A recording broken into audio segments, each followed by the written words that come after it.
So we've got another all-time film comedy classic on our hands with Duck Soup.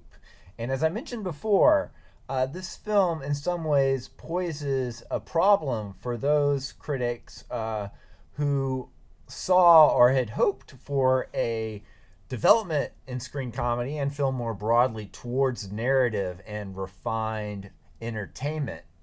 And we're going to kind of tease out that a little bit more and try to understand why that might have been.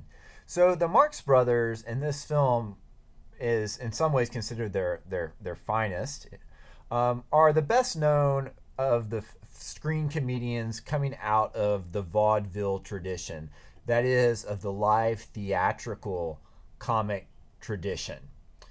They were successful as stage comedians before they started making movies. And I'm going to get back to these questions at the end of this very short slideshow.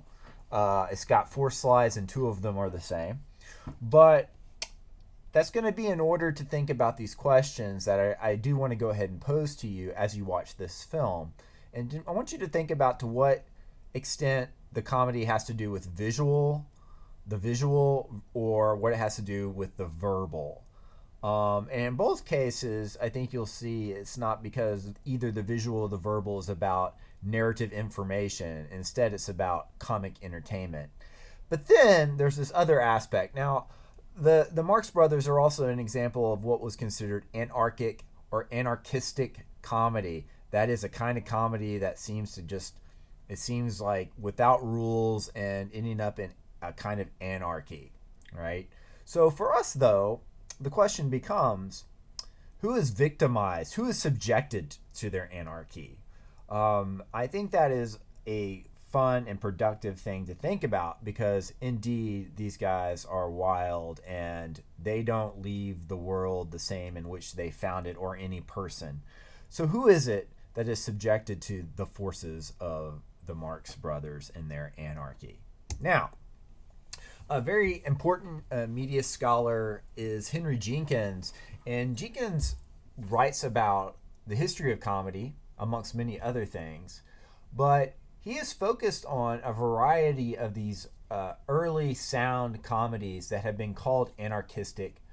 And what he does is he's interested in looking at those and thinking about them as cultural history. That is, he's doing formal analysis as well as contextualizing these early sound films and what's been called anarchic comedy within a broader historical context, and particularly aesthetic or cultural context of other kinds of entertainment, right?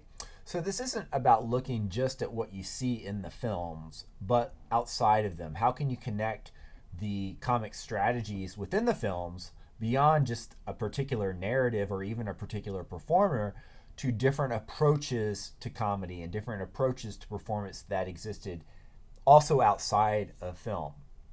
And what he says is these anarchistic comedies arise from tensions between the vaudeville-inspired comic spectacle as well as the classic narrative. So they aren't just deviations or throwbacks to an earlier form. They are something new that develops out of an interaction or a tension between those two. That is, we could say, between the tension of audience desire or audience familiarity with comic spectacle that was common in the earliest films, but also in live vaudeville stage, as well as those pleasures of the embedded joke and comedy within the classical narrative that developed up into the 20s. And what Jenkins says is in the anarchistic comedy, there is a rejection of narrative ambitions which integrate gags in favor of a much looser structure, where we have individual scenes that are really pretty self-contained. There isn't a clear cause and effect, in other words, between every one of them, and what you see in one doesn't necessarily mean that the thing that happens in the next is going to be an effect of that, right? So again, in the anarchistic comedy, it is defined by emphasis instead on loose structure, self-contained scenes of performance.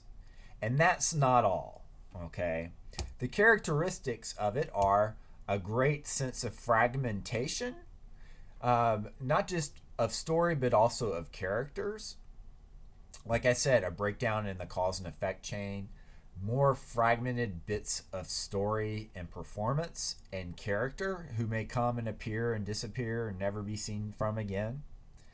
There's an emphasis on performance rather than on, say, the well-staged technical filmmaking. Instead, it's the comic performance. And there's a greater sense of interaction with the audience, despite the fact that it's happening with film. And there's not, obviously, with film a live audience. But the way in which the performers engage the camera, the kind of comedy they produce, and in fact their emphasis on comic spectacle rather than narrative increases that interaction with audience.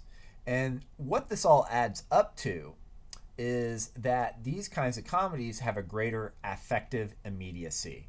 So that should sound to you like a key word, right? That is a fancy term to describe what particular kinds of comedy does or can do. And indeed, that is what this is. Affective immediacy. So if you break that down, affective has to do with feelings. Immediacy has to do with the sense of timing and when something is happening. So the idea with these kinds of comedies is that those styles of performance achieve a greater affective immediacy between audience and performer, right? We have this feeling that what's going on is happening right now. There's a closeness between audience and performer. There's a heightened sense of feeling. This kind of comedy is not about detachment and appreciating it from a critical distance. It's about feeling and being caught up. And this kind of comedy doesn't just make us laugh a little bit, it affects our emotions. It brings us even to kind of a stage of hilarity. And that's what it's trying to do, right? It's about those feelings of immediacy and in the moment, like if you were standing or sitting in front of a performer that was doing this right to you individually. These kinds of comedies achieve that, right? So there is a component of it that's about critical judgment, right? What do these things do well versus other kinds of film or other kinds of comedy? Well, with the anarchistic comedy, the emphasis is affective immediacy, the kind of thrill that we have, the feeling that we have that this is happening right now and we're a part of it. Okay, so one little quick note here too I want to mention. Just because something is in the sketch format does not mean it's anarchistic comedy. In fact, we may talk a little bit later about a sketch comedy that is very much not like that. Sketch format, a sketch format, if we're talking about television, really it can just be a series of different short narratives. That doesn't make it anarchy. It's these other things, fragmentation, emphasis on performance, interaction with audience. All those things are characteristics of anarchistic comedy, right? So, we'll look at some other examples to think about how that works. But with Duck Soup again, I want you to think about that. What kinds of things do we see that suggest an interaction with the audience? What breaks down the narrative? What do we see that doesn't seem to have any real effect on what happens afterwards, right? And here we have sound film and the Marx Brothers. What are they doing to produce comedy? Is it about visual, physical stunts? Is it about the things that they say, the way that they say it? What is it? Visual or verbal or something else? I don't know. And then that whole idea of anarchy, there's a sense that it is dangerous, that their performances are disruptive and destructive even. So who is it? Or what is it that is destroyed by their comic anarchy?